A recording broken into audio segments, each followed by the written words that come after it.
요즘 해외 축구에서 떠들썩했던 소식들이 있었는데요. 바로 김민재의 맨유 이적 루머와 맨유가 아닌 뮌헨으로 이적한다는 루머, 그리고 이강인의 PSG 이적설이 있었습니다. 그 중에서 김민재가 나폴리를 떠나 맨유로 이적한다는 사실은 결국 루머로 밝혀졌고, 정황상 뮌헨이 바이아웃을 발동해 뮌헨 이적이 거의 확실시해진 상황인데요. 최근에는 거기에 더불어 김민재가 메디컬 테스트를 이미 한국에서 마치고 기초 군사훈련이 끝나면 곧 바로 독일로 출국해 뮌헨 관계자들을 만난다는 소문도 있습니다. 이제 오피셜만 나오면 되는 상황인데요. 어떻게 될지 앞으로 보도록 하고, 오늘은 진짜가 돼버린 이강인 PSG 이적에 대해 알아보겠습니다. 한국 축구의 미래로 손꼽히는 이강인은 최근 마요르카를 떠나 프랑스 명가 파리 생제르맹 유니폼으로 갈아입었는데요. 이에 PSG는 구단 인터넷 홈페이지를 통해 마요르카와 이적 작업을 마무리했다.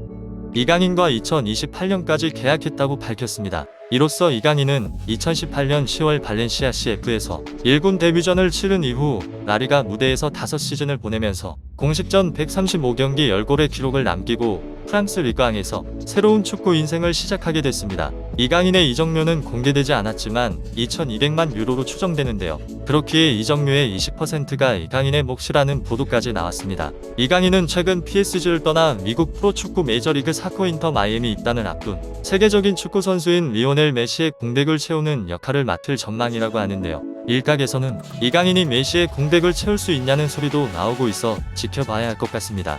PSG가 최근 스페인 출신의 명장 루이스 에리케 감독을 새로 선임하면서 이강인은 스페인어로 사령탑과 자유롭게 대화를 나눌 수 있다는 점도 큰 장점인 것 같은데요. 지난 6월 A매치를 앞두고 귀국하기에 앞서 PSG의 메디컬 테스트를 일찌감치 통과한 것으로 알려진 이강인은 8일 오전 인천공항을 통해 조용히 프랑스로 출국했고, 파리에 도착하자마자 곧바로 입단식을 치렀습니다. 앞서 말한 이강인의 추정 이적료는 손흥민이 2015년 8월 토트넘으로 이적할 당시 기록한 3천만 유로예요. 역대 한국인 선수 이적료 액수로는 두 번째에 해당합니다. 다만 바이에른 뮌헨 이적을 앞둔 김민재의 바이아웃 금액이 5천만 유로 수준으로 알려져 계약이 마무리되면 손흥민과 이강인 이적료 기록은 한 계단씩 뒤로 밀릴 전망입니다. 이강인은 PSG 홈페이지를 통해 팀을 최대한으로 돕는 게 나의 임무라며 팀이 모든 경기에서 이기고 최대한 많은 우승 타이틀을 따내는데 일조하고 싶다고 입단 소감을 전했습니다. 현재 PSG는 네이마르를 비롯해 킬리안 음바페, 마르키뉴스, 파비안 루이스 등 월드클래스 선수들이 뛰고 있는 프랑스 최강 클럽인데요. PSG는 2011년 카타르 왕족 자본인 카타르 스포츠 인베스트먼트에 인수된 이후 지난 시즌까지 무려 9차례나 프랑스 1부 리그 우승을 차지한 강력한 클럽입니다.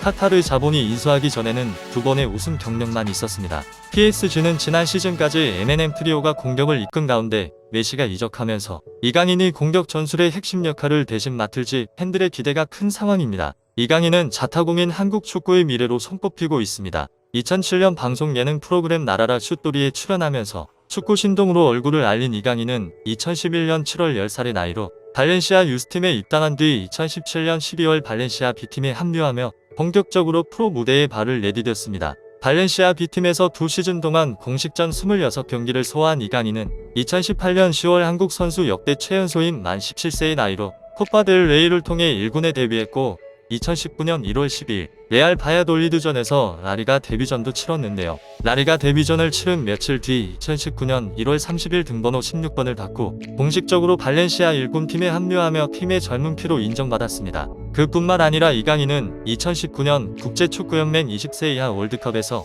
2골 4도움을 작성하며 한국 축구의 준우승에 큰 힘을 보탰고, 이를 바탕으로 대회 최우수 선수인 골든볼을 수상하며 자신의 가치를 끌어올린 선수입니다. 이강인은 더 많은 출전 시간 확보를 위해 2021년 8월 자유계약 선수 신분으로 발렌시아를 떠나 마요르카와 4년 계약을 맺었었는데요. 2022년 카타르 월드컵 무대에서 태극마크를 달고 16강 진출의 기쁨을 맛봤던 이강인은 마요르카에서 2시즌을 소화한 뒤 프랑스 최고의 클럽 PSG의 러브콜을 받고 새 출발을 하게 된 것입니다. PSG는 홈페이지에 키가 172cm에 불과하지만 한국의 중심이었고 최다 득점자였던 홀란드를 제치고 최우수로 선정된 한국의 신동라고 설명을 써놓을 정도로 기대감을 숨기지 않았는데요. 이를 본 해외 축구 팬들은 손흥민 아시아 사상 최고 스트라이커, 김민재 아시아 사상 최고의 수비수 이강인, 아시아 최고의 미드필더 한국은 재능은 정말로 굉장하다. 이강인은 가장 최근 시즌에서 세계 최고 수준의 강도에 익숙해져서 한층 도약했다.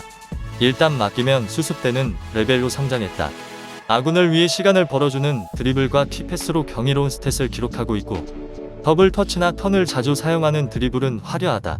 PSG에서는 벤치 스타트부터 교체 멤버로 20분 플레이 혹은 로테이션 멤버 등으로 시작하겠지만 마요르카에서의 플레이를 그대로 보여준다면 선발도 해낼 수 있을 것 같습니다. PSG는 중원에 패스해주는 선수가 없어서 작년에는 메시가 내려와서 빌드업을 할 정도였다. 그런 의미에서 전형적인 패서인 이강인은 사용될 수 있는 기회가 많다고 생각해요. 1년 만에 이강인의 성장은 눈부셨다. 1년 전이라면 이강인의 PSG 이적은 불가능했을 거라고 생각한다. 구체적으로 달리기 속도와 지구력이 올랐다. 90분 지나서도 달리기 속도가 줄지 않고 연장전에서 50m 독주로 멋진 골을 보여주기도 했다. 그리고 원터치 플레이 늘고 쓸데없는 백패스와 행패스가 줄어들었다.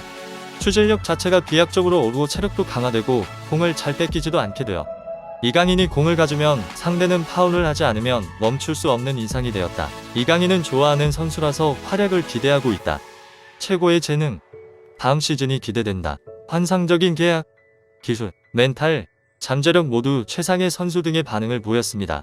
감사합니다.